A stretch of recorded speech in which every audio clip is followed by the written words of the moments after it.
This is your weekly YouTube channel audit livestream. All you need to do is use the correct link in the description, fill out the form, and we'll consider your channel for review. That's right, channel reviews are free, but you can send us a super chat and watch us discuss your question live on air. If you submit your channel for review, expect the following. We will share with you our knowledge, experience, and passion as fellow YouTube creators. I want to give a massive shout out and thanks to our moderators who do an awesome job every single live stream. And that's your onboarding done. What channels have you brought us this week? Hello, everybody. Welcome back to vidIQ, where today we are taking a look at potentially your channel. Yes, you sitting at work when you should be working, watching this live stream. If you've submitted your channel, there is a chance we will pull it up on screen and give you our thoughts. Otherwise, better luck next time. Hopefully you'll learn something from the channels that do get selected. We do this every single week, and I am running a poll. I don't always do this, but I like to just take the pulse once in a while. And I already see it kind of going back to that 50-50. It usually does. I said, is this your first vidIQ channel review stream? Yes or no? And it's always really interesting to see how many of you have been here before versus how many of you are new to this stream. So for those of you who see people asking questions like, hey, how do I get my channel reviewed? It will happen. Please just be helpful. Don't lose your patience with them. They're brand new. You can see it right there. 50-50. Pretty much every time we run that poll. Joining us today is Rob. Hello. Hello, everybody. Once again, welcome to this wonderful Tuesday for another round of channel audits. Dan, I love the way you set expectations at the very beginning of this live stream by saying, better luck next time. You, sir, are looking... Well, you know what? Let's throw this out to our wonderful audience. No. What is Dan looking like today? No. And head honcho vidIQ overlord only put on screen the really positive, amazing, lovely descriptions of Dan. No, not too positive. That gets weird forward. Too. Just don't be weird, okay? Just all right. Well, thank you. But that one, Dan Tibitastic, I love that one. That doesn't make any sense. Those aren't words. That's brilliant. There we are. He's adorable. I agree. Deceptively dashing. Now, come on, Dan. These are awesome. Keep them up. Great. Well, cool. Glad this is the turn we took. Looking like the final boss. We will maybe be joined by yet another person here in a little bit, but we'll get started in the meantime. Now, you did just see the intro. If you were here a minute ago, you have the two forms down below. If you fancy yourself a gaming channel, a channel who plays video games or covers video games, that's the form for you. Otherwise, you use the form that's not that one. It's pretty simple. And we've pre-selected some channels, and we will eventually get into random selections as well. So it's never too late to submit your channel. So we will jump into the stream here, and we will open up the form post for the first channel who submitted on the non-gaming form, which is going to be Betanet. I don't know how to say this word, but it's when I saw the .mp4, I had to do a double take on the link. I'm like, what .mp4? This is actually their handle. Okay. So what's the goal for their channel? They want to build an online business around it. Mm-hmm. What do you think your biggest obstacle is right now? Is making thumbnails, finding ideas, and growing in general. And they would like us to talk about their thumbnails and video ideas. I don't know if that's them asking us for video ideas or they want critique on their video ideas. But either way, we'll take a look at the Tenet. I really don't know how to say that. Almost 500 subscribers, though. Nice. 27 videos, 500 subscribers. 27 videos, yeah. Feels impressive. They haven't done any shorts or anything. They have videos, though, many long-form videos, 27 of them. And they have, in their first video from 9 months ago, 260 views. And they've been getting some pretty spiky views here and there, but they found their first bout of success here 8 months ago with 4.3K views. Yep. And lately, we're here. Mac Easter eggs. Oh, wait a minute. Hello. How did that? What? Huh? That's cool. I don't know why that's there. This isn't fixed in any way, shape, or form. I didn't do that before we started. I'm like, oh, a channel that seems to have a focus. Well, yeah, we'll check it out. Everyone should do more of this. Add Rob GIFs to all videos, please. I guess. I think that was them literally like using you to ask for subscribers to their channel. And you know what the thing is? My guess is this is a faceless channel, and YouTube maybe gravitates towards a human face on those like GIF kind of animations. So maybe that's what they've done. So I now own officially Bet Tenant channel. Oh, There we are. cool. So since you own this channel, let me tell you what the channel's about. What seems to be the problem? So I think the channel, Dan, is a coding channel, but a coding channel with a huge slant towards Mac OS, which I think is quite interesting because usually when we see coding channels, they're very much about Linux, however you want to pronounce it, Python, etc., etc. So to see a channel that's very much sticking their flag in the sand and saying, I'm going to be the Mac OS coder, I think is a good start for positioning. And then in terms of the thumbnails, I think they're pretty strong. They have, certainly if you scroll to the first videos that we saw, it did have that kind of coding vibe to them, especially with command prompts. But it's kind of kept that simplicity when maybe they've moved away from coding a little bit. It now seems to be more about maps and apps and the operating system for Apple. But in terms of the thumbnails, Dan, just like personally speaking, for where they are on their YouTube journey right now, I think the thumbnails are actually above standard, above expectation. I think they're in a good place there. We'll have to look at the ideas, obviously, a little later. But yeah, what are your initial thoughts on my channel? I felt the same way. I think their thumbnails are actually pretty strong. I actually personally, because I use dark mode, I think a lot of people do. I don't like that the background of the thumbnails matches almost 1-to-1 the color of the dark mode that YouTube uses. Okay. I don't like the icon just kind of floating on the screen there. That's a personal thing, but like they start with that black background and then they'll add in the elements, and it looks off to me. But maybe that stands out. I don't know. But if you're not on dark mode, then it obviously is going to look like everything else. Just a quick question for you there then. Would you just have a slightly offset black that doesn't match the YouTube black? Or would you go for something completely different? As in some of these examples where they're using like a Mac OS background in some of these. Yeah, I might stick to these. Of course, we can always look at their views and see that it seems that this works. It's not like it's ruining their views or anything like that. It's just aesthetically, personally, I don't like these as much as I like these. But follow your data, of course, and follow your preferences. I just think that if this was slightly gray instead of like a dark gray instead of the same exact background color as YouTube, they would, I don't know, they pop for me a little more. But that's the only other like opinion I can add to it. It's a nitpick at best. I think it's overall, they're pretty strong. Let's move on to the ideas then. So I kind of initially identified the channel as maybe a coding channel for macOS, but it's maybe moving away from that particular niche because we see the most recent videos maybe have perhaps a bit of a broader appeal to them, like just the Easter eggs that you can find in macOS and then AI tools that you can use on macOS and unlocking the Mac's hidden power with these apps.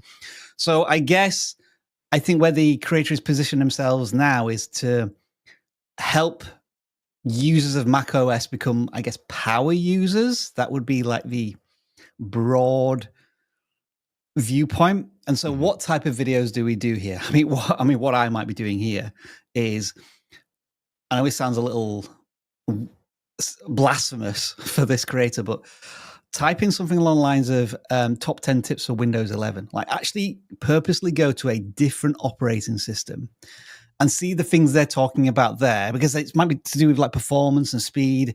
And you might actually get some interesting ideas about how to make a Windows operating system powerful, but then you turn it into the Mac side of things. And I think that might just be a way to differentiate yourself from just trying to do all of the tips and Easter eggs that have probably already been done by other Mac OS creators on YouTube. So I think that's the closest parallel audience where I think that you can get some really good ideas. But of course, looking for outliers along the Mac OS line as well would be an idea. And I think there's some, I'm going back to our parish here, but Liron, who used to work at vidIQ, he has several videos about how to turn your Windows computer into like something efficient or safe or like performance. Yeah. Put a powerful performance He's got millions of views from that. And I think that's another inspiration that this creator can take for where they're currently at. Yeah, anytime there's an update to an operating system, it's good to kind of cover it. For example, just yesterday, I was looking up how to turn off the recall feature they're adding to Windows, which is basically just them constantly screen recording and capturing your screen. And I just don't want it. I mean, I'll trust them enough when they say like, we're not using this to like spy on you or whatever. Fine, I don't care. I just don't want it. It just creeps me out. So like, I'm looking up guides. I don't have the update yet, apparently, but when I do, I'll know how to turn it off. So I'll look for specific things like that, and that's like a good place to go. I just want to say too, because I did want to comment on the thumbnails one last time on the channel we were looking at. I like this thumbnail because even though it's a little busy, it's done elegantly, and I can already get a sense of what I'm going to get from the video. And the reason I point this out, this specifically, I might watch this later because I think this looks kind of cool, and I have Windows 11, but when they say Mac Easter eggs, I kind of wish they would tease one of the Easter eggs. Yeah, I get that, Dan. Yeah. Sometimes you can have like a complex thumbnail, but if it has familiarity in it, you don't need to see the detail. You just need to be familiar with, we were talking about that Windows thumbnail that we just saw. I think that does allow you to be a bit more creative. I think a good template here, Dan, is if you see the thumbnail with the YouTube logo, which is most zoomed in. Yes. That can be a good example of like showing some Easter eggs in that style. And whether it's blurred or there's an arrow pointing to it or like some text saying plus 50%, but like what plus 50% what? There's some options there. But at the same time, there's some elegance here and there's some simplicity. And I don't want to turn them into the classic YouTube tutorial channel, which is like big text on screen, like big promises in thumbnails. Yeah. There's a certain subtleness here that I appreciate. Yeah. Well, before we move on to the next channel, let's bring in yet another YouTube. I'll go out on a limb and say expert, because this person actually works with or has worked with other YouTubers in the past. It's Jen. Hi, guys. Hello. How are you? My unintentional dramatic appearance. I kind of like it. Maybe I should have something come up every time that I just run a little bit late. I like the little grand entrance. Yeah. Well, welcome. Thank you for being here. We are excited to have you on. We've been begging Jen to become a stream regular, and she's just like, I don't really want to do that. And we're like, we'll pay you more money. And she's like, oh, you couldn't really pay me enough money. What about me? With you, Dan, I'm on every week, Dan. Yeah. And so we took away the offer of more money, and then she said, fine. Then they were like, we're going to fire you if you don't. So I was like, oh, double fine. Fine. All right. So thank you for being here. Nothing like auditing under pressure, eh, Jen? Nothing like it. I'm glad that I was like in the waiting room and you guys were talking like Windows and my eyes were just like glazing over. And I'm like, I literally have nothing to contribute. There could be no better opportunity for me to not be here for this one. I didn't know if you wanted to jump in on that discussion or not. I figured we'll finish that one. But if you want to comment on that channel. This morning, I spent 15 minutes trying to download like a clock app for my computer. I have no business joining your conversation. I think they come with clocks installed in them. Yeah. I wanted a special clock, and it was like, you can't have this clock. It's like, it's not, you can't use it on your computer. I'm like, why? My computer's fine. It's up to date. It's fine. There's still no clock. Let it be known. We have not figured it out. Well, welcome to Support Tech with vidIQ.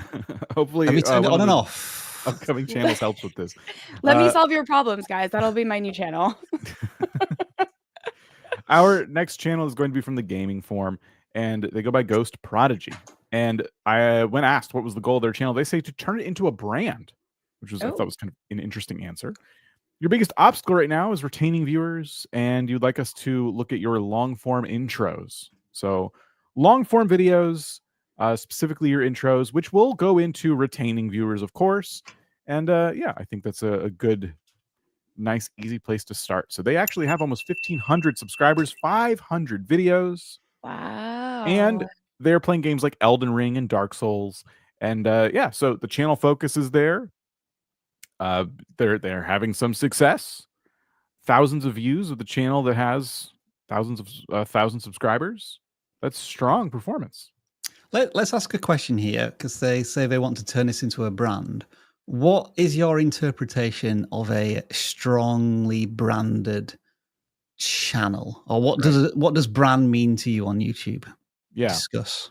I wanted to go into this because when I saw that was like one of the main reasons I wanted to talk about this channel, because I was surprised to hear anybody, especially in the gaming space, but in general, like people desiring to be brands right now in a time where I personally feel like there's kind of a push away from brands from viewers. I don't know if either of you have seen that play out, but I kind of feel like if I were starting over right now, I would turn and run the other direction from being known as a brand personally. I want to be known as a personality. I think in the gaming space, it's really, really strong. Jen's nodding. I'm What do you with think? you. I'm with you. I'm 100% with you. That's funny. I always think about like, what would I do if I start another channel tomorrow? Which you never know. Always tempted here, but I think it would be heavily personality focused, like from the start. I agree with you, Dan. Just to give everybody here a little bit of insight into like how we're operating here on our channel is sorry, Rob's like, wait. We have been talking about this ourselves. vidIQ is literally a brand. We have a product, and we have this YouTube channel that is labeled as vidIQ, not any particular person's name. And we are getting, as folks who make the videos on the channels, we are getting a lot of encouragement from leadership in the company to be ourselves and share as much of our own experiences as possible, so that yes, of course, we're a brand. We're not trying to deceive anybody, but the idea is every single person here has their own unique kind of journey, what brought them to YouTube, their struggles, things like that. And it's way less about, hey, promote the tool, and way more about talk about yourselves, talk about your personal struggles and things like that. And that's one of the reasons I love making videos on this channel, because as a brand, it recognizes that we can't just be a brand. The channel would look completely different. It would just be tutorials about how to use vidIQ and zero live streams, zero growth advice and tips from personal experiences and things like that. I had a little bit of a different interpretation of the question. I don't necessarily disagree with what you're saying, but my thought was in terms of what would a brand mean to this channel. And I had the thought of when a viewer goes onto YouTube and sees a homepage and they see a thumbnail or a title from this creator, they immediately know it's from them. And because they have an association with that channel / personality / brand, whatever you call it, they're going to instantly click and watch. So that was my thought on what a brand meant. So when I think of that brand, yeah, maybe I'm going down the branding route. So when I talk about that and then look at the thumbnails, do I think there's a consistency in these thumbnails? To a certain degree, sometimes not for the best reasons. Those reasons being text is sometimes a bit hard to read. The thumbnails are just kind of showing stuff from the game, and do they necessarily connect to each other? I'm not sure. Maybe the one that's got the best branding in one sense is the fact that they've done a face swap with Elon Musk on like one of the top right ones. At least there's some. Although you don't want that brand. You don't want the brand to be Elon Musk as characters in Elden Ring. But yeah, in terms of the thumbnails, there is like a weird, unfortunate consistency, if you know what I mean. Like they're all of like a 5 or a 5.5 out of 10, and I think there's improvement that could be made there. At risk of bringing up an example a lot of you've heard me bring up before, I mean, this is a good example of a streamer that I do not consider as a brand. I consider this channel an individual, Doug. That's who I think of. But you can see by the thumbnails and the style, it is branded. They have their branding that appears in a lot of different ways. And the thumbnails, even when they kind of move away, they don't just put this pepper in every single thumbnail, right? But they use similar fonts and jokes and things like the thumbnails still have even though they look a bit chaotic, a bit of a branding to them, especially when his face is in the thumbnail, right? So I don't know. This might be when I think about brand and gaming channel, I think you want to have branded your thumbnails in a way. When I see one of these pop up, I'm like, oh, that's a new Doug video. But I would just encourage you not to be like a brand. I think the difference is like a really fine line there. But that was my that's where I took it. But yes, I completely agree with what Rob is saying, is that maybe these thumbnails right now don't represent branding necessarily. Shall we watch one of the videos then? And because I think the other thing I wanted us to discuss was intros. Yes. Yeah. Oh, maybe one real quick thing I noticed. They are using the similar font in a lot of these thumbnails. It's just, I would say Not this is super always, easy to though. read. Yeah, sometimes, but not always. Yeah. I think font is a good thing when it comes to branding, but you keep putting these gradients on them and they're not easy to read at all. I would simplify the font. I would find a thicker one, and I would not use a gradient personally. Mega Freud? With the Claymore? No. That's the what's that one other stuff? Oh my god, let's go.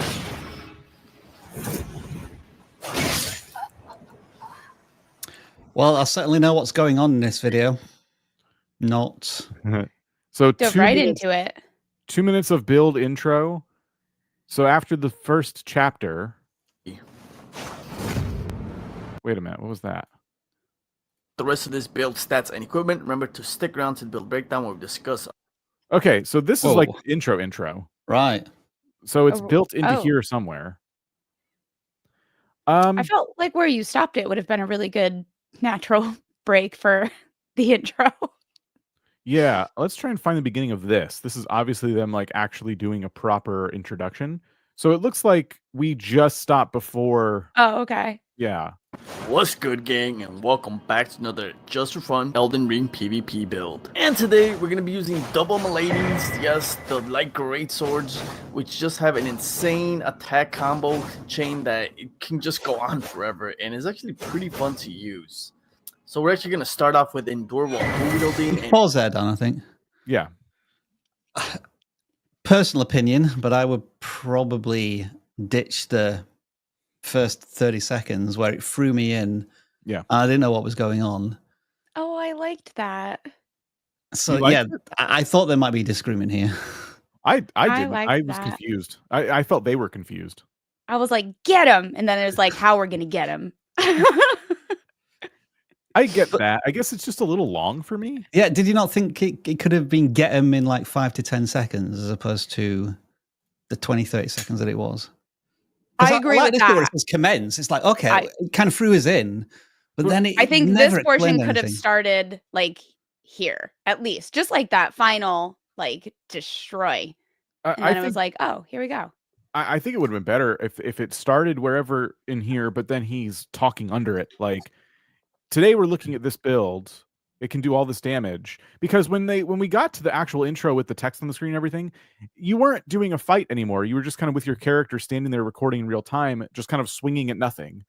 And you had all this footage you started with where you're using the builds pretty effectively. So I would have taken this 2 minutes and like stacked it. So use this footage with the audio you recorded in the second half of the intro, and that would have been a bit more engaging for me. But it seems like we all kind of have different opinions about like the vibe of, what could have been different. I could definitely see more action for the explaining part, like whether it was just like getting it set up, because you're right, they kind of weren't doing anything. The text on screen was good for me. It went a little bit long. I don't like that much text. Well, continued text. Yeah, it's that just makes sense.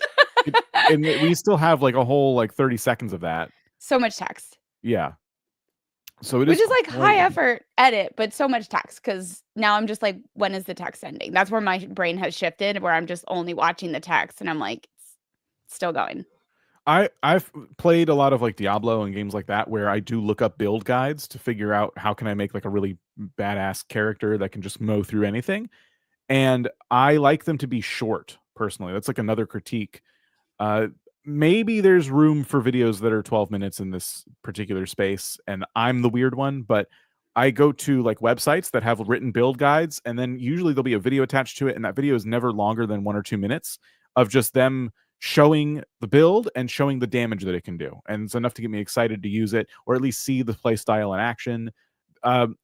There's probably room for longer explainers here, but that was just something else I noticed, where if I was playing this game and I want to get back to playing my game, I'm kind of worried about spending all this time because when I'm here, I'm not seeing the thing I expect to see, which is menus. I need to see gear on the screen of like, you're going to go through the gear and show me, here's the stats of this thing, and I'm putting it in this slot. None of that is kind of happening here.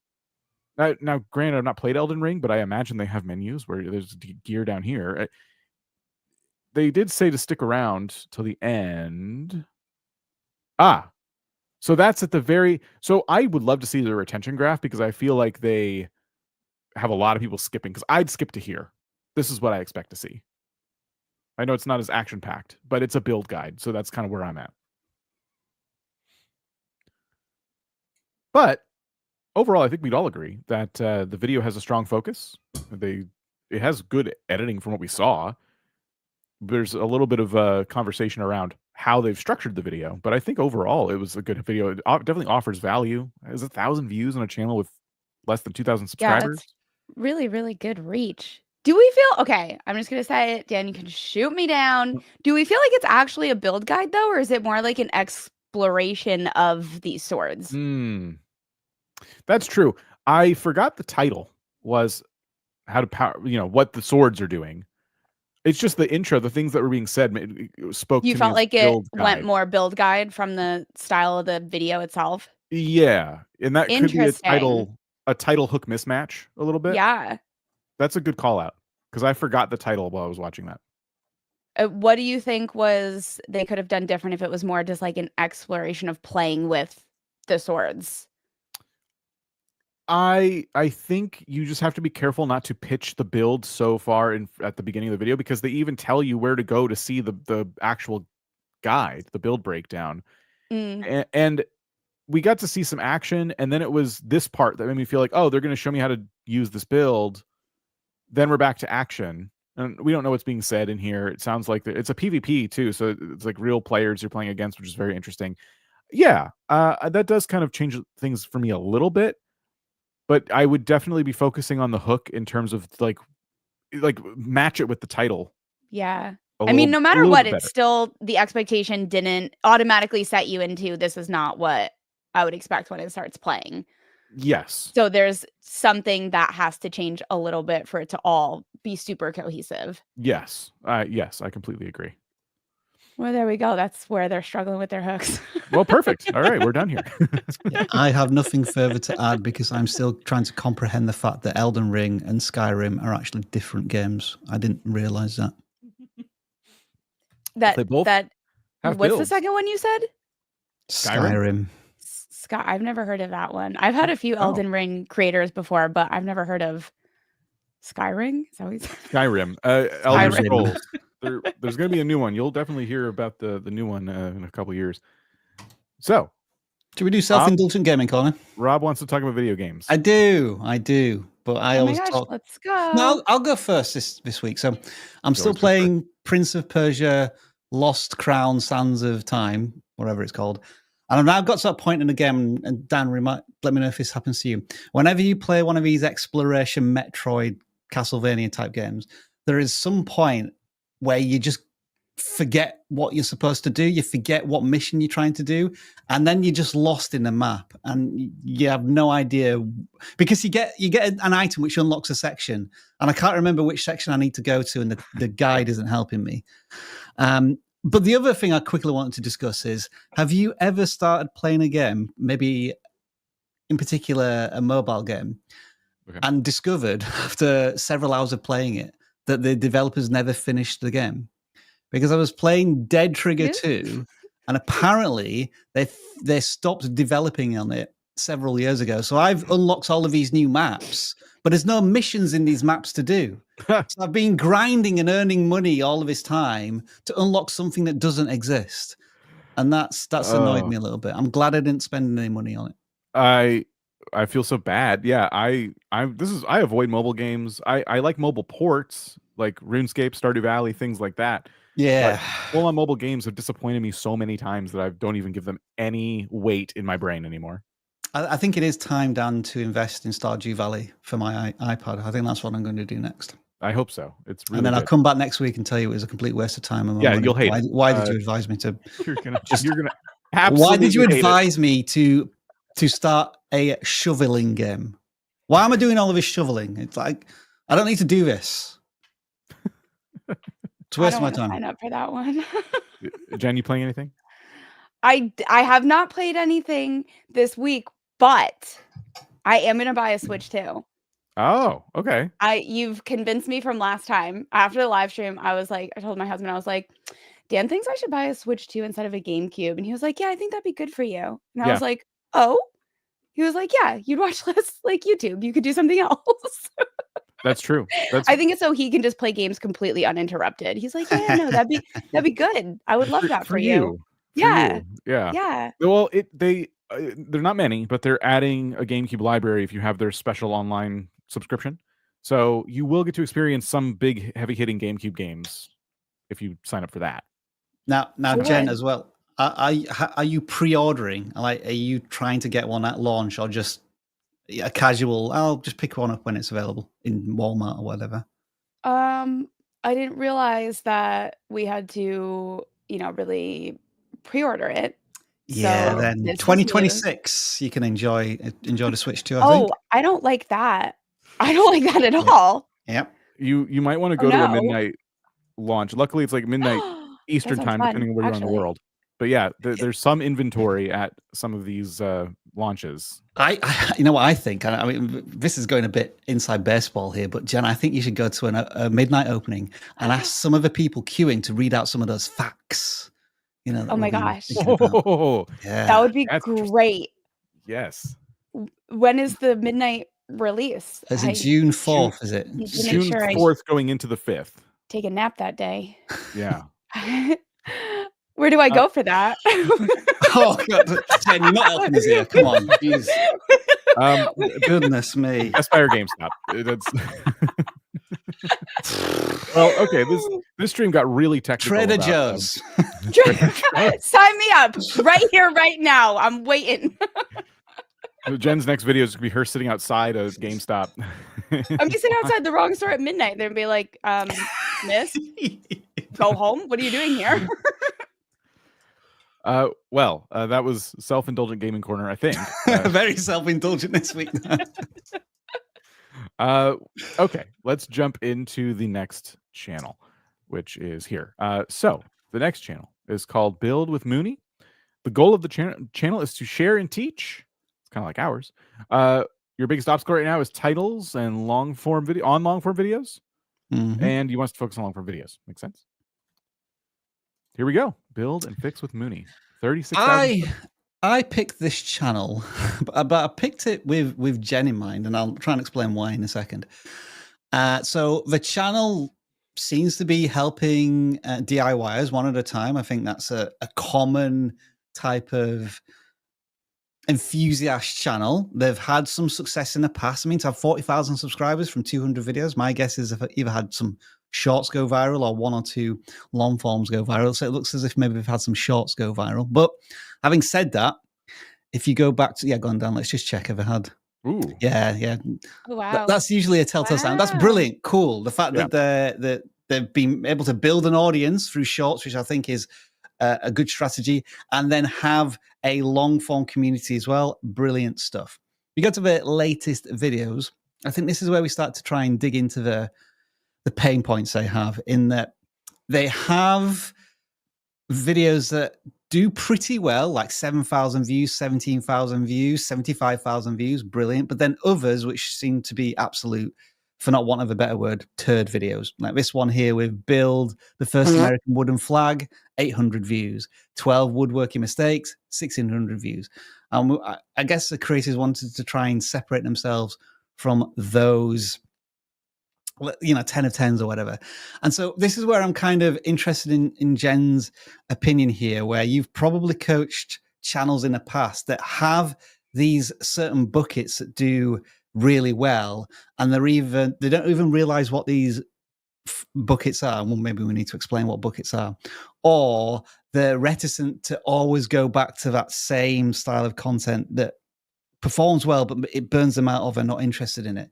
Like, in the past, how have you helped coach these channels that have these really good parts of a channel, but at the same time, other bits that are just not working out? They have to fully identify what the buckets are.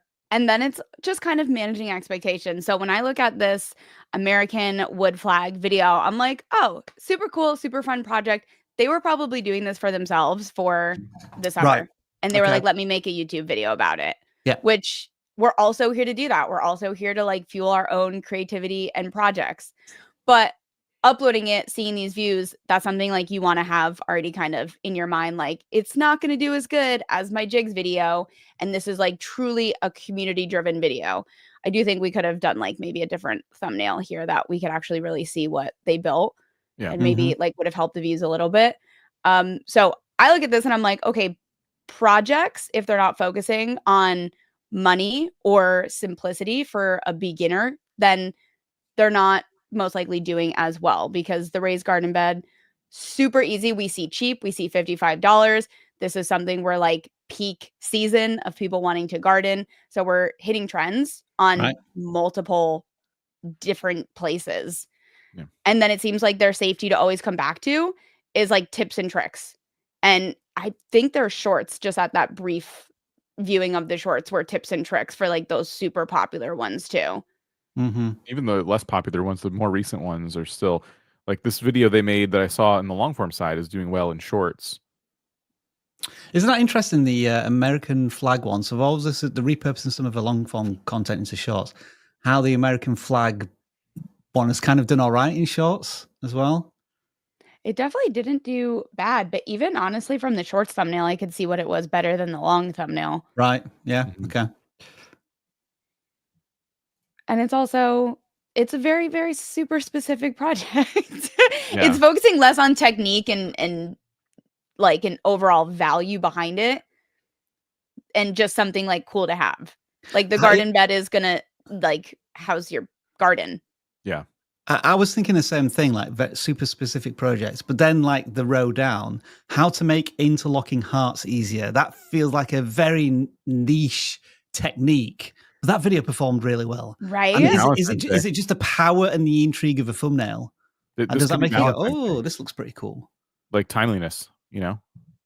Valentine's Day was around. Ah, good point, Dan. Yes. Wow. I mean, they're super on trend, and that looks really difficult. And you look at that and it looks like one of those like puzzles you have to figure out. And then they're like, it's easier than it looks. And it's like, oh, is it now? Let me find out. Not only are they on trend, but I was going to say about this right here, this feels really, it has utility to it, and it looks nice, really nice. Like, I've not seen a little raised garden thing like this. I don't garden. I'd be interested in watching this just to see this come together, because it genuinely looks like something I would be proud to have in my yard. And I wonder how many videos they can do like that, which may not always, be for people who are desperate to I need to make something right now, but more like, oh, you know what? I've been thinking I might like to start a garden. This could be like a cool little way to start, and give me a project to do. I wonder if these just have more broad appeal than like you said, this is a very super specific project. There's no utility to it. And it's kind of upcycling material too. Like, you're taking an inexpensive thing made out of fence pickets. Like, you couldn't even buy, oh my gosh, you usually make them out of cedar, and cedar is like fairly expensive.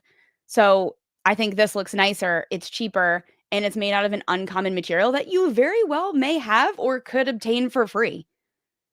Yeah. There's a lot of wins to this video, and this could be like a happy home run that they didn't even like think all these things out, but which is also fun too. But it does seem like some of the more like very, very specific information is maybe just more of a waiting game.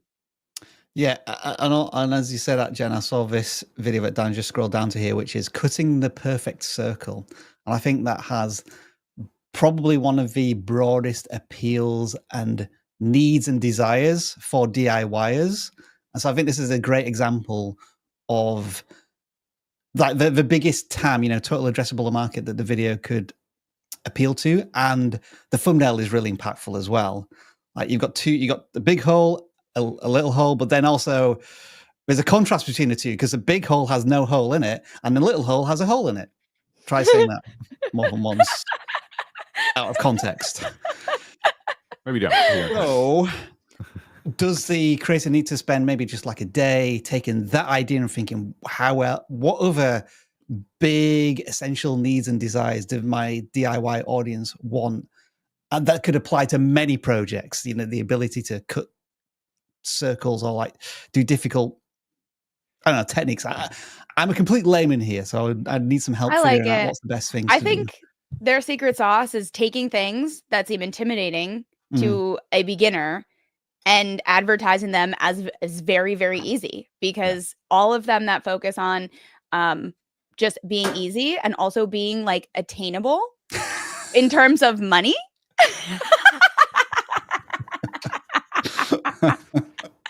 You sure did.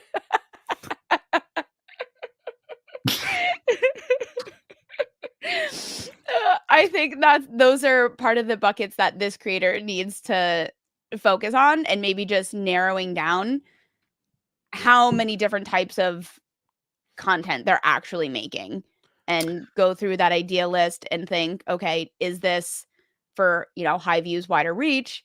Are we talking about that concept of making something attainable for that beginner at, a very easy entry level? Wow, look at that. They had a definite pivot point here, Dan. The 20 plus harbor freight tools I recommend for you. That was their first big outlier. Everything before that was 1,000 views or less. And then since then, most of their videos get more than 1,000 views. Can we get a follow-up that's all of my harbor freight tools that lasted more than 1 month? Oh, yeah.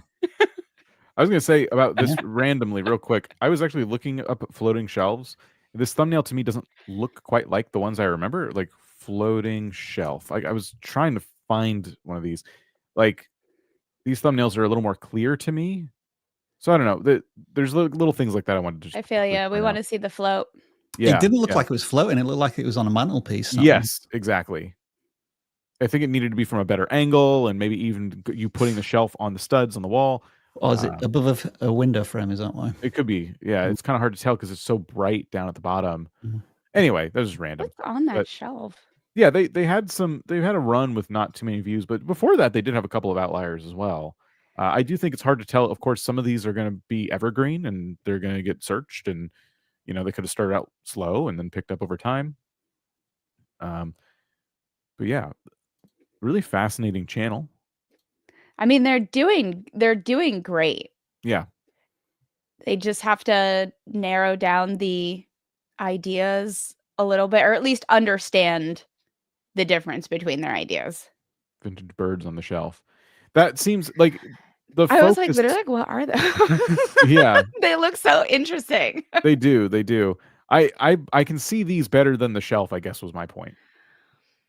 But any other thoughts on Build and Fix with Mooney? I was trying to remember what their original questions were. I think we've addressed them right. It was all about the titles.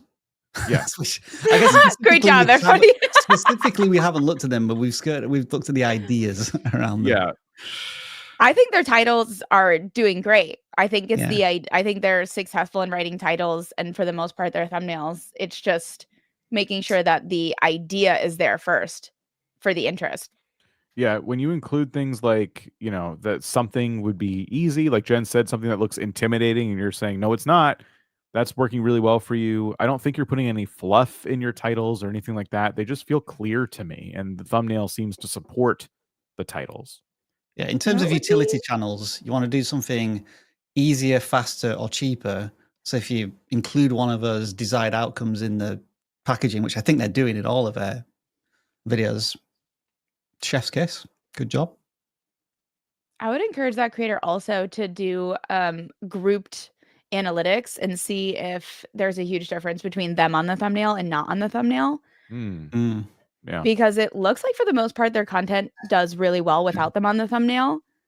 And I wasn't going to say it because I recognize the garden bench from one of the earlier videos. But I would look at that unless they have to be in the thumbnail to like physically hold something. It looks like they're doing really well, which is a very, very clear image of the result or the project. I would group the analytics. I would test that. Yeah, I completely agree. That is a good call out. Well, all right. Build and Fix with Mooney. Thank you. We have a bunch of super chats, so we'll take a quick break from looking at channels for a minute and check out your super chats. Now, we do not audit channels based on super chats. Otherwise, people would just buy audits and no one else would get the free audits. So instead, we look at your questions and we try to answer them. Then we get back to auditing channels for free. So Call Me Saber actually gifted 20 memberships earlier. Thank you so much. That's a lot of memberships. Enjoy your emotes, everybody. Appreciate you. We have Brando's... Dan, what's the story with memberships? Are we ever going to do anything else with them, or are we just giving away emotes? So we have Brando's Modern Life here. I'm putting you under pressure as if like you're the boss of channel memberships. I don't know where. Oh my gosh, what else would be fun? I don't free know. Channel from Jen for $10.99 a month. Maybe we could throw that in. Let's go. Yes. There you go. It's incredibly difficult to figure out exactly what to Making do. some big executive decisions here. If you guys pay $20 a month, I'll give you tech advice. Okay. Now that I would pay for. Dan, set this up. Let me get my PayPal account. I'm ready. Maybe we'll talk about it off stream and we'll go back. We'll revisit them. We set them up and then we kind of forgot about them. And then people keep giving memberships to everybody, which is nice. We still appreciate the support. But yeah, we could maybe do something. Brando's Modern Life. New here. How do I get a review of my channel? It is absolutely free to get a review of your channel, but it is a bit of a, it takes a bit. You need to put yourself... gamble there, damn way. I was trying not to because you don't need to pay money for it. You can submit on the form. We get into random selections. It's not too late to submit now. And you'll need to submit every single week. We clear the forms. So if you submitted 3 weeks ago and you're like, this channel will never pick me, it's because we deleted it. You need to resubmit it. So that's how that works. One final thing as well, Dan. Yes. If anybody comes onto the live stream like 10 minutes before the end and they ask, has my channel been reviewed? Nobody will answer that question, right? Watch the live stream yourself. Yeah. Easy enough to scrub through and see if your channel pops up. Nick Hines Sci-Fi says the auto dubbing is here and it's useless, as was expected. I wouldn't say as was expected for me personally, but maybe by you. But there's still no option to upload 2 of your own audios. Am I correct? So if you dub it yourself, I thought that was there. But did they remove it? Well, did everybody have access to that feature? We did, didn't we? Because we were testing it a little bit beforehand. Yeah, we've been able to upload our own dubbed audio for a while.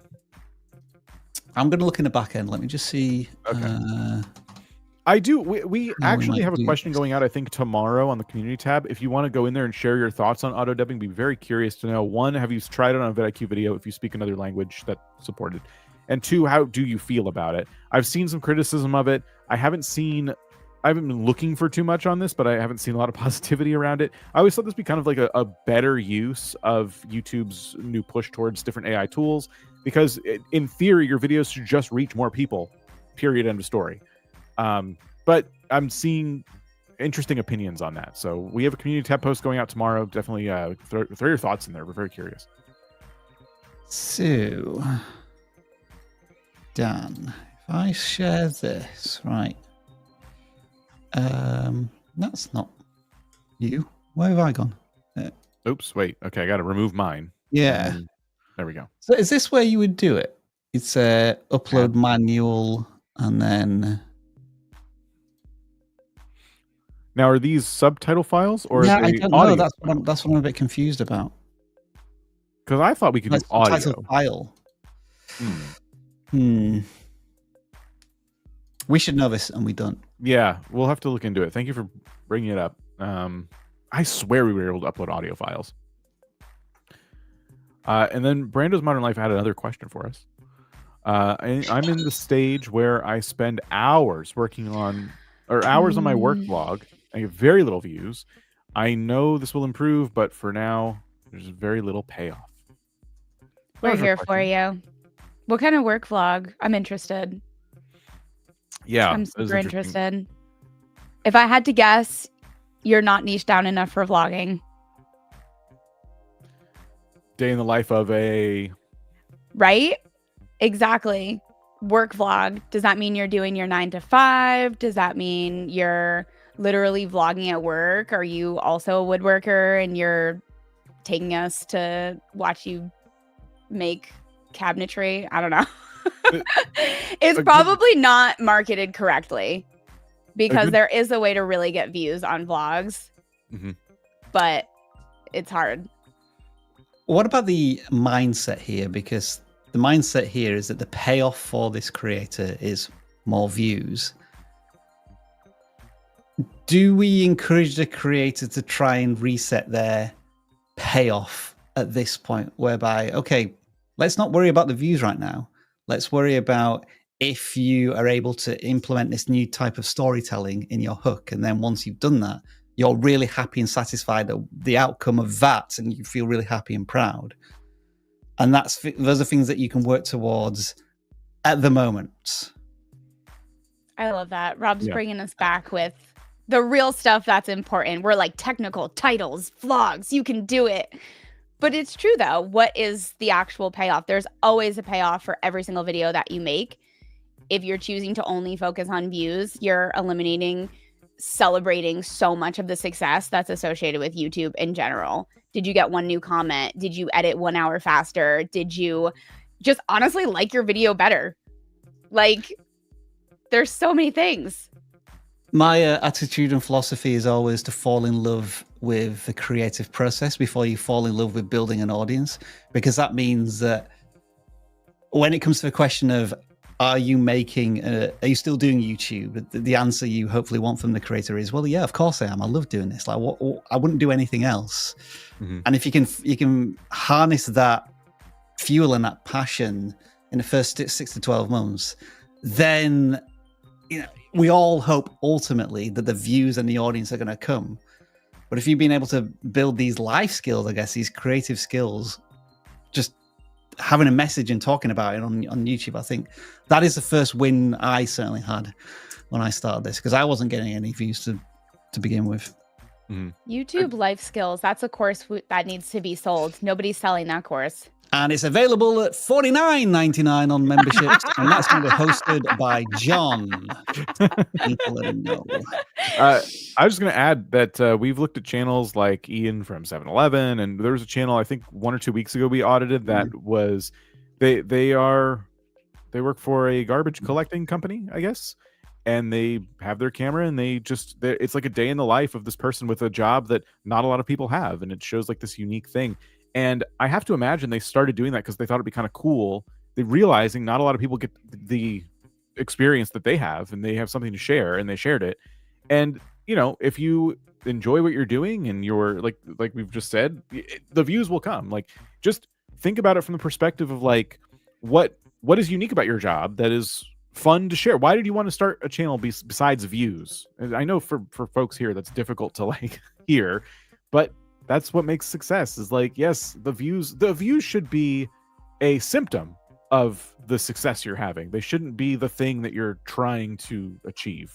Share something about you that is cool. Why do you watch creators? Do you watch them because you are glad to see them getting a lot of views? No, you watch them because they're doing something cool that you find interesting or helpful. But there you go. Hopefully that advice is helpful to you. Captain Meatball gave us a very generous super chat. Thank you so much. I've been off the grind for a while, wondering how to get back in. Should I try to change what I do, or should I go back to what I was doing before? What I was doing before was getting views, but wasn't getting views, but I like doing it.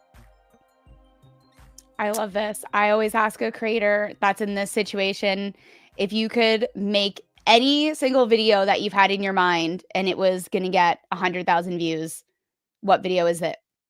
Okay, go make that video. Like, that is just putting it in your mind where it's like, oh, if I had this idea and I wanted this to get the most amount of views I've ever seen, I mean, that's going to be the best video you could ever possibly make.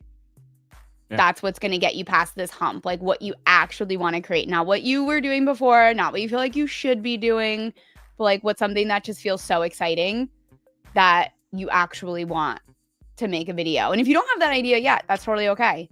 We all go through like creative, burnout sessions, but you will come out on the other side and there will be something that is going to feel really exciting.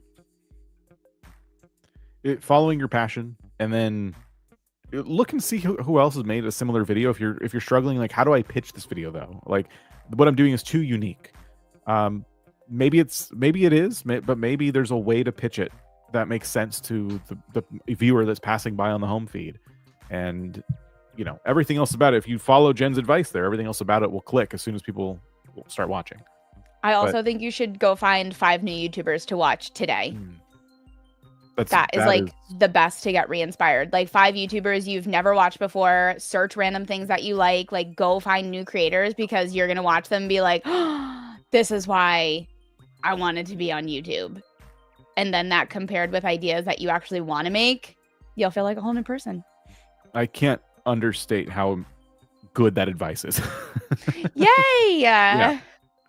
That is, I get, you guys see me pull up the same creators all the time. I'm not doing enough to find it. Like I'm always looking for creators in this space, but outside of that, for my own entertainment, I'm not doing enough to find new creators. Oh my gosh, where you can actually find like really good creator forums, like on TikTok. Like if you search like YouTube, or like if you search vloggers 2025, like people have like open forums of like, tell me people I should watch, and then the comment section is loaded with creators, and it can get like so niche down too, because honestly sometimes it can be really hard to just like search on YouTube, or kind of like, I like this style, and we can't really call the algorithm and be like, hey. Yeah, literally go into like a Discord server too, or something like that, like, hey, creators making this type of content, who do you recommend? That is fantastic advice, and really helps reset your brain. Get to see some different styles. Freckled Boy, I want to be a full-time YouTuber, need advice. Keep watching. We're here to answer specific questions. Not much else we could say, I guess. my one piece of advice would be, don't see monetization of your channel as the end goal. That will not make you a full-time YouTuber. You need to think more holistically and think about how you're going to monetize yourself as either like a maker of products or selling of services, coaching, that type of thing. Yeah, 1,000 subscribers, 4,000 hours of watch time is like step 1 on that goal to being a full-time YouTuber. Yeah. We'll do a few more. I'm trying to get us to the top of the hour, or no, top of the half hour mark, and then we will jump into more channel reviews. So we have John Daniel with a super chat here. Thank you so much. We have Lovely Fishing Rod, who says, does posting the same short on YouTube, Instagram, and TikTok at the same time hurt the views on that short, or should I post them at different times? It's not going to make any difference on a different platform, is it? Yeah, I personally don't think. No connection. Yeah, I don't think it matters at all. Sorry to jump over you there. No, I think we were just both thinking the same thing, Dan. I mean, ideally you don't want watermarks from shorts on TikTok or vice versa. But you also have to appreciate that they're going to respond very differently on different platforms. Even though it is short form content, the algorithms, discovery engines work very differently. Except for on shorts, where you'll just get 1 million views, because YouTube is now very generous with how it counts views on shorts. And then Build and Fix with Mooney actually gives us 5 memberships. Oops, that's the wrong button. I apologize. Let's press that. It's not an emergency, anybody. Don't panic. Has been banned for gifting 5 memberships. That was the one I wanted to press. We thank you. Stuff by Neil Smith says, this is for Jen to buy a Twix. Gross, Neil. Gross. So hang on. Oh, have you talked about Twixes on the podcast, Jen? Are you a firm hater? Travis had bought, I think it was cookies and cream Twix, and it was like, that doesn't sound good. No. It was really disgusting. It was not. It was not good. And was the left one more disgusting than the right one? That's what I asked Travis. He handed me one, and I said, "Is this left or right?" I'm only eating the left, and he was like, "I don't know." I was like, Travis. Which also, Travis and I will be doing a live episode on Discord this Thursday. Nice. For everyone who wants to join in. Last time was super fun, because it's really cool that we get to talk to everybody. Yes. So that is for everybody in the Discord? Yes, but it's Boost members who get to jump on stage for actual questions. Okay. And if you're someone that has one-on-one coaching, don't forget you do have access to this. A lot of times it's feels really separate, but you have access. There you go. So Vicky just put the link there. And then real quick, checking in on the poll that I set up earlier. Is this your first vidIQ channel review live stream? 63% now say yes, it is. Wait, So, what? The next section of the live stream is going to be fun. We are going to pick channels at random now. So if you've submitted your channel or you haven't submitted your channel yet, it is now time to pick them at random. Now, we use a special tool for this. Today, I was once again lazy enough to not set it up, so we're going to use a different tool. It's the boring picker. Yay! Everyone clap for the boring picker. The boring picker, not a claw. So, boring picker. It picks numbers quickly at random, like that. It's not a claw. I'm just wondering how many times I can just play that sound effect to keep Jen laughing. Oh my gosh, it's just so funny. It just feels broken. Oh wait, we didn't get to my other channel. The remix. Oh, we're not even doing the claw yet. Oh, no, damn. I forgot. I had one more channel. I almost clicked off of them. Okay. Well, in a minute, we're going to do channel 39. Yay. Stop it. All right. In a minute, we'll be coming back to this channel here, but TCG Haven was the channel that I picked, and I don't remember what number they were on the form. Probably 30. Let me just check on that real quick. I messed up the whole stream now. Oh my goodness, damn. I think it was 30. Yes. So here, I will pull this one up for everybody to see. They said they want to build a community of like-minded people and organize big events in the future. Oh, that's fun. Nice. They have anxiety towards the camera and their quality of videos. Okay. And then they want to focus on how to target specific audience more, since I could show the YouTube algorithm where my audience is, but it seems to not work like I wanted to. So I would say already, before even looking at a video, you're kind of overthinking the algorithm part. You're clearly a channel that opens Pokemon cards, from what I can see. I don't think these thumbnails, if you're doing this, I don't think these are helping. I would like to see, when I look at Pokemon card pack rips on YouTube, it's always a still image of the cards, like the person's opened a pack, and you can usually see a card on the thumbnail. And I think that even though not everyone's going to be watching your shorts from like the home feed, I think that still helps. This looks like I've just seen this video already. Yeah, the two questions then. Are they predominantly shorts or long form videos? Because Dan, you've just gone to the shorts. Oh yes, all right. sorry. Okay, right. Okay. I Fair really enough. scrambled my brain with that. And then with the shorts, as you say, you can pick a frame in the short to use as a thumbnail. But does that mean they are then having to put this frame in the short? I think so. And this doesn't look like a very interesting frame in the short. Can we just play it and see what? Yeah, let's see what we get. One of these.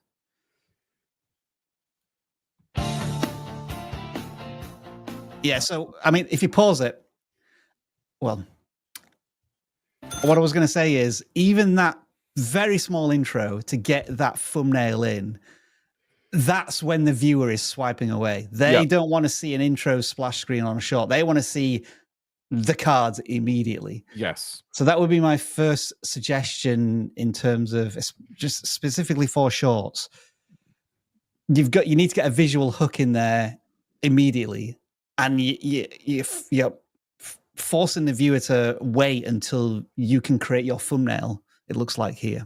Yes. I think you must, when you say you want to do events, you must know who Deep Pocket Monster is, who is one of the biggest creators in the space, and also goes by the name of Pat Flynn. That, he has a growth channel as well.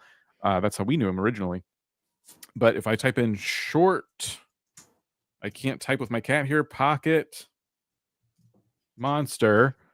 He's got a shorts channel, and he's very, very well known for his intros on all of his shorts. He got a custom song created for them, and every time they come on, it's very exciting. Here we go. Oh wait, I have to. You have the audio on. Here we go. This one is gonna be weird. Should I open it? Oh, he did a different thing. Hold on. This box was $1. We're over halfway through, so let's pick up 2 more and play. Should I open it or should I keep it sealed? It's Burning Notice what he did. A couple Open things. it. He has the song that plays in every video, and almost every video, and he's got right from the jump. He tells us where he got these and how much they cost. Don't open it. Yeah. I love this. This is like a form of like rage bait of like people who are literally screaming like, "Don't open it," and you Yes. just like rip into it. I'm not saying you need to buy thousands and thousands and thousands of dollars of the oldest packs you can find to be successful. There are people who don't do that at all. It's actually really difficult to get the most current sets of Pokemon cards, in fact, so don't worry about that. Tell us what set it is and how much it costs, maybe where you got it. Like, oh, I happened to have a vending machine near me and I managed to get a pack before the scalpers beat the crap out of me. So should I open it? And then you open it. I think this is way more engaging, and I'm not saying to just copy what other creators in the space are doing. You need to have your own identity. But yes, like Rob said, I'm swiping away. Like, epic Pokemon card booster. No, show me that you have a pack of 151 and you're ripping into it. Like that to me is more epic than just saying, hey, don't worry, this is epic. And then the other hopefully what sounds like constructive criticism I'll give you is that I noticed as the video's playing, we hear for every card. Now, when Pat did this, he showed the price. He goes cha-ching, and the price appears on the screen. When you play that sound, it sounds like you're implying that you got a rare card, but this is just a basic like trainer card. This isn't anything, you know what I mean? So I think you've probably like you've been in the space long enough, you know what you're getting into. I think there's a lot of room for improvement here, and you will get views. It will happen. People are addicted to watching these. They're very fun. And I think you've templatized them way too much. Personally. I was going to say the same thing, Dan. Can we just scroll down? It looks like they've decided on a template and they're going to stick to it and do dozens, potentially hundreds of videos. And it still feels as if there's more refinement needs to be done on the template at this point to make them more engaging for the viewer. What's interesting is when they started doing this, the views were kind of there, but the views were there when you weren't doing that. They were just seeing the start of the pack. So how does click on one of these? How does this start? Pack it, crack it. What's inside rare cards? They What have is the dollar amounts on this one though. Yeah, they do. I don't know how to actually mute it. Was that a theme? Was that a theme tune to It sounds like an AI cards? like yeah, sounds like an AI. Right. I really would also like to hear you, the creators I've seen in the space, like talk through it, you know, even if there's a little bit of music in the background. Yeah, you definitely are paying attention to this space. I think there's just a lot of improvements that can be made, and it's competitive too. I mean, I'm not saying overnight you're just going to blow up, but I think there's a lot of headroom for improvement here to stay competitive. Now, there is something, Dan, you said a few minutes ago, and I don't want to let this slide. There are Pokemon vending machines now, are there? Yeah, I think they're kind of rare, but yeah, there's like these vending machines that have cards in them, and there's videos online of people fighting in front of them. Cool. Yeah, it's super cool. It's a fun hobby. You've got to get into it. America, I fear for your future. It's not about politics. Oh my gosh. It's not about it's the vending conflict. machines. It's about Pokemon vending machines. You should look up the Costco videos now. Those. Anyway, Dan. All right, not the claw. I actually have something else before we get into the not claw. I think you should all just kind of sit back and relax because there's a treat here for you.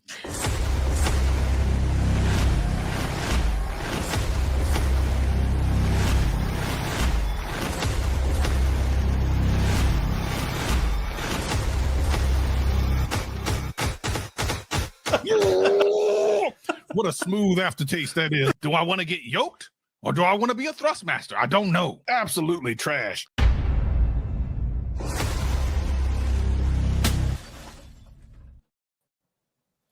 I feel like, I got something to say. I'm not here for a long time. I'm here for a good time. And I just want everyone to know one thing. As I was going through the internet, I came across the vidIQ channel and I heard Dan talking about his pocket monster. So I decided I would jump on real quick. And I just had to, since he's showing his pocket monster, I have something to show myself. I'm not going to be out here where pocket monsters are being shown everywhere. I'm going to show you something that y'all really want to see. Y'all can come back on because I just want your feedback on this. As we know, we are in the most stable times in the economy. I've never been more stable in my life. Everyone knows what's going on with tariffs. Every single day is very, very, very consistent. And as we know, the tariffs are gone. So with that being said, I can finally bring to you the first ever Savage product. Yes, it's not a shirt. Ladies and gentlemen, y'all all been asking me. You've been emailing me. You've been sending me UPS packages asking me for this. You've been sending me smoke signals. Y'all weird. What? It's the Thrustmaster 6000 right here. It's got 6 different speeds. Here's the number here. Okay, there we go. So what you do is you put it on your neck. But it's good for content creation.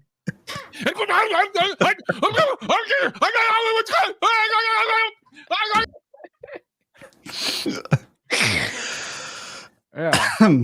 Okay. It did not give us a lot of information about where to get one. So I apologize. There's probably $100 memberships. There's probably an affiliate link down below. Savage tier. Yeah. Okay. So earlier we picked. We're just gonna move on, are we? Done.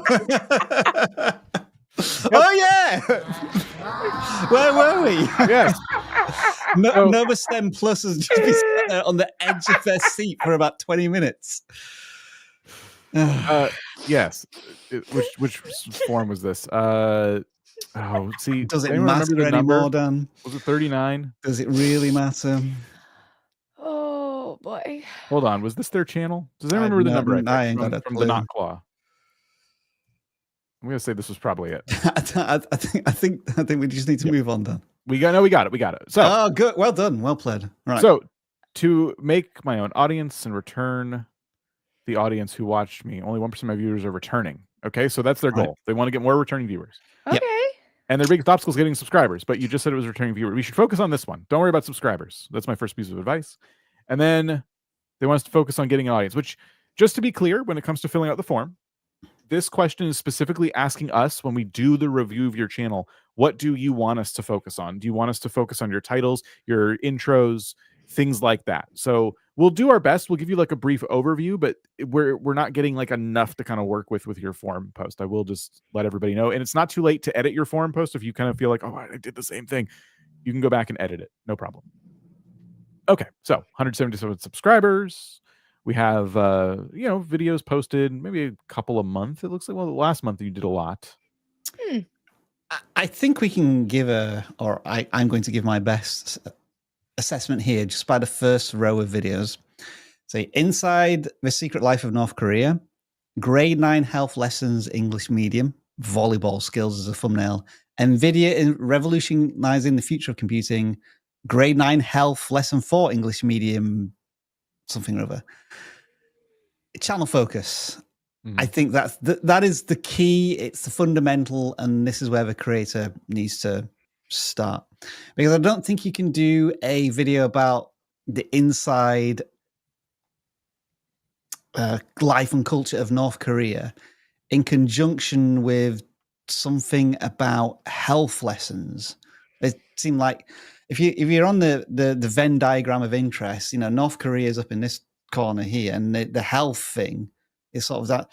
I couldn't think of more two polar opposite topics that have no connective tissue for the audience to return to. Yeah. There's the focus, and then also I'm getting the sense that these videos are probably like faceless AI voice. I'm just gonna like click one. There is that vibe, isn't there?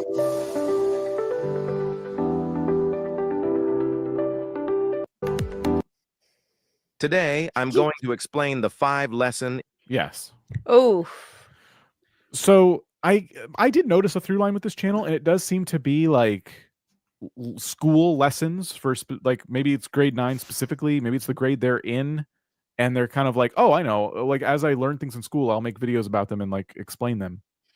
That could be what's going on here, but that's not a strong enough audience focus at all. I think if you were looking for this information as a viewer, you would probably look for people who specialize in science to teach you science topics, right?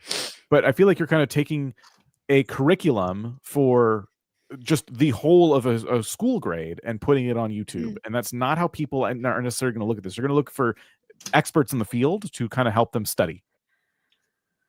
That's my take on it. If I'm right about the current focus of the channel, which I'm only guessing.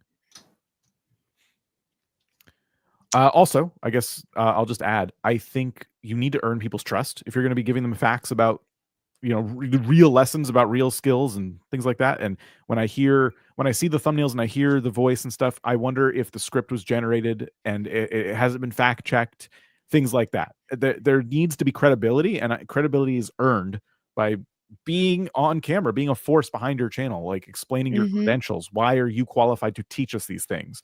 And we're not really getting a lot of that. I think I can sum that up, Dan, in the thumbnail. That's factors affecting pressure, and that pressure gauge, all the numbers are wrong. Yeah, and that is literally the problem with having an educational based AI channel. Yeah, this is tough. This is just not putting the work in that you need to have an audience come back time and time again. Yeah. And like Dan said, if you want a community, you have to show up in some way, whether it be your voice, whether it be you on camera. Like, you have to make some kind of presence, have some kind of opinion, have something driving the channel. Even if this was weird things I learned in grade 9 and the entire channel was weird facts from all over your curriculum that you learned. Yeah. That would be something that people could come back for. But this is this, in my opinion, is not on the right track for the goals that you're trying to hit. There's too many detachments. There's a detachment from channel focus, a detachment from trust, a detachment from like the human connection and relatability of an audience. Unfortunately. Yeah. So I know this is probably not what you wanted to hear, but that is how you're going to build an audience. Is it what they needed to hear, though? Yes, hopefully. So, which form am I on? Well, let's use the and find out. Let's pick a number, Dan. Let's go. Listen, I'm switching forms right now. We're not using a claw. We're using my boring picker, which I invented specifically to pick numbers from this Google form. Do you want me to give your boring picker a sound effect? I already know you're going to say, but I like it. No, it's going to be this, Dan, right? So click the button and pick a number. Okay. Wait, I already picked a number. Oh. 173. Got it. Yeah. All right. Well, that's fine. You don't have to agree with it. I still like it. What is the goal of your channel? You call it boring. I was just finding the appropriate sound effect. Share my experience completing hard games and expand / invigorate conversation around video game completionism. What do you think is the biggest obstacle? Finding the right time to create content. My content is very time intensive. Oh. And then on the technical aspects: audio mixing, voice inconsistency, awkward transitions. Wow, they really want us to go into like the editing style of their content. Wow. Yeah, detail here. Mm-hmm. So let's check it out. So I guess this channel is based on finishing games, which means you've got to put maybe tens of hours into them. Yeah. There's an outlier right here, the most recent game. Mm-hmm. Hard platinum trophies. Love that. It's the same thumbnail style as their other first outlier. Mm-hmm. They shaved years off my life. I like that as a pitch. Now, this is interesting because they did mention their videos are time intensive, and we can see that playing out in the lengths of the videos and how often they're uploading. But I got to say, like, that seems to be paying off. These are really strong views for a channel with 1,000 subscribers. And this is absolutely a valid strategy on YouTube. You don't have to upload every week. You can upload once a month which is roughly what you're doing, and you can put out content that is handcrafted and really well done and provides this extreme value. It's like just making the video itself is its own challenge, not to mention the things you're actually doing in the games to earn the trophies and stuff. So it's well done. If this was me, what I would do is I would duplicate this most recent video, pretty much like choose 3 different games, obviously, and keep the thumbnail very similar. And I would just re-engineer the title a little bit along the lines of these platinum trophies made me want to eat my face, or like something else a little comical. So it's not exactly the same title, but it has the same emotional triggers attached to it. And if the next video does pretty well, then they have a dependable series that they can always go back to and use as a foundation of the channel. I'm not saying that they have to do that every single time, but like they did it once, 3,000 views. They've done it again, 45,000 views. If they do another one of these in the series and it has like tens of thousands of views or goes like even more viral, then they've established a channel anchor there. I'm 100% on board. Let's jump in and just see if they're as awkward as they say they are. All right. I recently started a series where I'm going for hard platinum trophies, and holy are Pause it. I'd say that's a fantastic hook to just throw all of these games on. Like, it's a bit of a shock and awe moment, but like with the way he introduces it, and then you have the complete appearing on some of these games. Like, I instantly get it. And then you also get his personality immediately by, using a curse word, but also censoring it as well. Like, fantastic. Yeah. I'm not worried about his awkwardness voice, because maybe like people are going to lean into that and enjoy that style. Thumbs up from me. And that is from 8 seconds. Yeah. Brilliant. I think this is why people are into the video. Because of this hook. Fantastic. Yeah. I was going to say, as an idea for you, once you finish all these, you need to make another video essay about all of them. I'm not saying combine all the videos together like the advice I've given in the past for like Let's Play channels. I mean, go back through this entire experience in another hour-long video after you've done all of these. I'm high right now. My first video in the series. I didn't expect that. I'm high right now. No, we're in like 10 seconds in. I love this. I love this video. Love this channel. And Sekiro Shadows Die Twice. After I conquered these first 3 games, I think I maybe got a little overconfident in myself because I decided to take it nice up use of memes. Taking it up a notch. With video number 2. After a Discord poll, regret number 1, selected Devil May Cry 5 as my next hard platinum. I thought, okay, I know that's a tough game, but I've seen a lot of people earn this platinum, so I'd say the editing is a little tiny bit slow paced. Like, these are improvements to make over time. This is not anything that is a crisis. It is just I get that done. Yeah. Certain zooms that look a little bit jarring. Like, I would say you watch a couple of tutorials about specific editing techniques that you're using to learn how to do them a little bit better. Like when you zoomed in on the pole, it kind of starts abruptly. There's a way using a very simple keyframe adjustment in Premiere, at least, to like smooth that out. Like, there's all kinds of little things you could do to improve the editing in a very subtle way that feels even better. But I love the memes. It's fine that they pop up the way they do. That's what I'm noticing. You have kind of like a slow pace about the way you're talking, like with the way you're talking. And I think the editing is matching that pace, which is good. But yeah, little tiny improvements over time. Like, you mentioned awkwardness and things like that. I don't think you come across awkward. You sound tired a little bit. It sounds like you just finished this and you're like, whew, okay. Well, we know this, Dan. It's because he's high. I was going to say he's high. Of course he's speaking slower. Is that helping the video? I think it's funny, but is it helping the pacing of the video? Wow, 100% helping.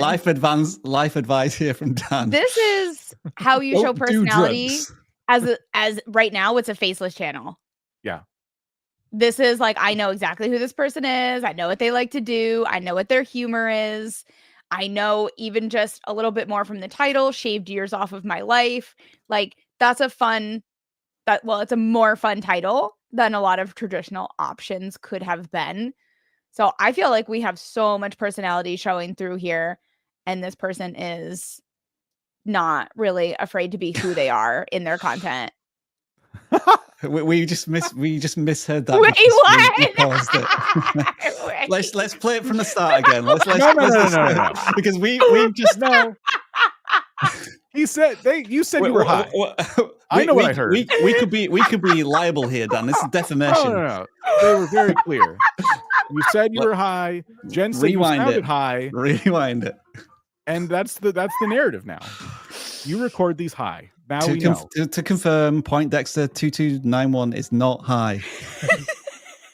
But let's confirm. Series where I'm going for hard platinum trophies, and holy are my regrets at an all-time high right now. We just we may have misheard your video. We might have paused in an inconvenient time, and we might have misheard you a little bit. Apologies. It sounds like, but if they are high, they did not express that in the intro. It would have been funnier if they did. I agree. I think they should go in and Also, use the I'm high YouTube right editor to change it so it does sound like he's saying I'm high right now. Yeah, we all misheard. Right. Yeah. Apologies. It's if you are high, it's your business. You don't have to share that. You know. And maybe they are, but they don't. They didn't say. They never said they weren't. They So. also never said they weren't. That's true. We have no real information here. Now it's out the high difficulty I was expecting. So the word high again. No, every time he says it now. From Devil May Cry 5. And for game number 3, this one's not on my original list, but it is an 8 out of 10 difficulty. It's been on my backlog for over 15 years now. Wow. Wow. Yeah, I think everything that they're genuinely saying is impressive sounding, right? Like, it's been your backlog forever. You're finally going for it. I like this. It tells a story, and it's not just like how to complete and how to get the trophies or whatever. You're giving your personal experience, an experience only you have, a video that cannot be replicated by somebody else. That's why this video is so strong. I tell you one thing they might want to do in the next 6 months, and that is to get a better channel name. Yeah. I think they'll want something that's more memorable, in line with perhaps the direction of the channel. Poindexter 2291 is just not that memorable, and it's difficult to spell, etc., etc. But like this is a problem to resolve in the next 6 months. I don't think we should do it now. I'm not high right now gaming. Yeah. Well, it could be high difficulty gamer. Oh, what about that? I think this is hilarious. I think this is an example of a channel that is like literally just find themselves as a creator. From like this past year, we have this video 5 months ago, which looks similar in terms of like listicle content. Maybe not even. Maybe the one from 4 months ago is going to be shot very similar to the one that we just watched. But I think this is like they've found their path to continue on. What I will also add is that you don't need to be only doing these massive after you finish your platinum series. Like, but I've got it. The channel name should be vidIQ for the last time I'm not stoned. 2291. That's what I think. 2291. When you finish the series, like you can take this format and do any. High stakes, high rewards. That's a good one. That was really, really good. That sounds like a gambling channel. So just be careful there. Yeah. When you finish the series, you can absolutely do the same format with other challenges that you take on, record yourself doing them, and then just talk about them after the fact. Like you can do this with so many games, so many formats, so many genres. There's a lot of room. You don't have to just pigeonhole yourself to platinum trophies if you ever get sick of doing them. And I'm not saying you are sick of doing them, but as someone who's done YouTube for a long time, I know that old formats can get tiring. So just keep in mind, this is just you telling a story. You're just giving your experience. This is along the same lines as watching like an Eddie Burback video where he goes out and tries something and then he does a whole video essay about how it went. He visited every rainforest cafe and then he talked about it, right? Like you could do this with so many things. So I think this is really, really solid. And yeah, I think you should be very, very proud of this channel. All right. Well, what do you think? Did we do it? Did we do the live stream? We use my boring picker, which is supposed to be very fast, to pick 2 channels at random. Yeah. No, we it's got great. we learned about a new product that we don't know how to buy, and thankfully we probably don't need that information. And we accuse somebody of being high, an innocent person. With, I'm glad you were hosting, Dan. Depending on where they live, could potentially have broken the law, and we got them in trouble. Happy to be here. Yeah. Rob and I have done enough damage, Jen. Any final thoughts from you? We are all definitely not high. Right. Right. I'm high on creator enthusiasm. That's my high. Oh, you want to hit these super chats real quick? Oh, we have some more. How many more do we have? No more. No more giving us money. Stop giving us money. We're obviously we're high enough. Responsible. Sometimes more money. Okay. Daily Atheist Morning Show says, do you recommend dropping long form videos on a channel primarily focused on live content? I've created a second channel, the Theocracy Watch, for long form. If the topic is similar, I like having them on both formats on one channel personally. Don't like podcast channels usually have, well, not podcast channels, but like live stream channels take clips from the live stream and put them as long form. That's or a do they have strategy. separate channels? Like the thing is, They have clip channels, don't they? Like a lot of the live streamers and Twitchers have these clip channels. Maybe, but to grow a live stream, you need an audience from elsewhere. You know, Yeah. That's kinda how live streaming works. So, getting them to a whole different channel is a bit. I don't know. I really think I would go with the topic. If the topic is the same, I don't know if I would do another channel. But that's just me. You're not going to get like a clear answer. I think everyone's going to be like a different opinion on this. It's kind of personal preference. Rabinaw says, I had great growth this previous month, but the hype is dying down for the game I made. Oh, that you made. Nice. How do I successfully pivot without losing my new audience? You make a new game. Just make a new game. Just make a new game. Or do update your that. game. Compare it to your old game.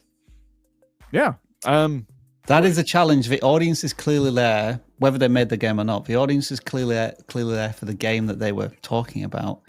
And if that trend is moving away, you just have to put yourself in the shoes of the viewer and think, right, where is their next likely destination? Be it a game or like another interest, and that you kind of got to follow. Well, not follow. You got to be ahead of them to lead them in that direction.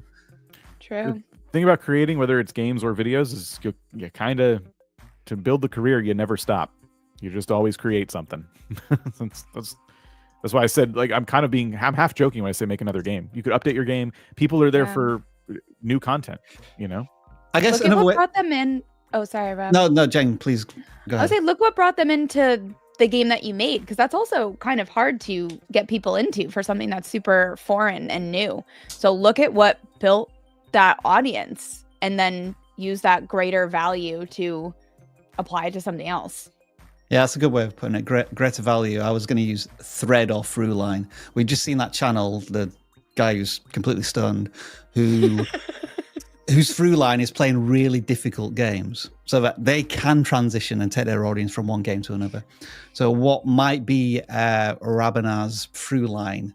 Is it like focusing on indie games or games developed by individuals? That type of approach might be their superpower.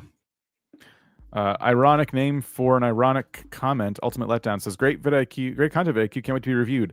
Sorry to let you down. Better luck next time.